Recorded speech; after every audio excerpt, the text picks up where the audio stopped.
Do you know somebody that just can't get out of bed in the morning?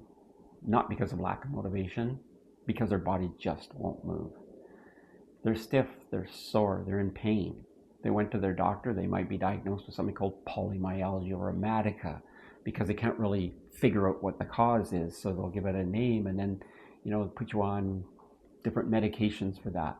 But there's a little known vitamin that actually plays a big role in our movement and how strong our bones are, how strong our muscles are, and how flexible our cardiovascular system is. So you can imagine if we have weak bones, weak muscles, and a hardened cardiovascular system, it's going to be very difficult to move. That's the exact opposite of what we want. So to prevent this from happening, the vitamin that we would take for that would be vitamin K2. It's often given in the MK7 form, which just has a longer duration of action. And what vitamin K2 does is it takes the calcium from our bloodstream and actually puts it into our bones. There's a transport mechanism there, too complicated to talk about in this, but vitamin D transports calcium, but it's inactive without K2. In other words, the calcium just keeps circulating. And if it ends up in our cardiovascular system, then it contributes to atherosclerosis, or the hardening of our arteries. And ultimately, we get weak bones, we get weak muscles, and we get this inflexible cardiovascular system, which makes it very difficult to move. So vitamin K2 becomes an essential part of our supplementation regimen as we get older. In my personal opinion, I think everybody should be looking at K2 as part of their regular daily supplementation program.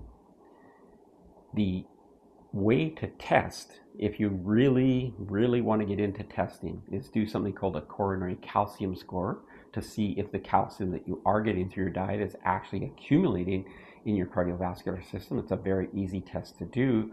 You could also do a bone scan. That's another way to see where calcium is going.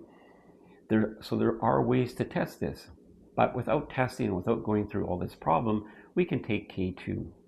There's absolutely no indication other than being on medication for cardiovascular disease that K2 would have a downside.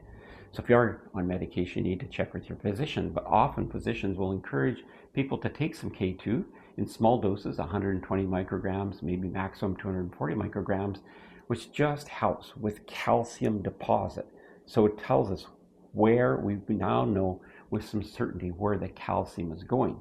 To answer that question, I'm tasting calcium, where's it actually going? Where's it ending up in my body? Vitamin K2 is the answer to that. Anyway, have a great day. We'll talk soon.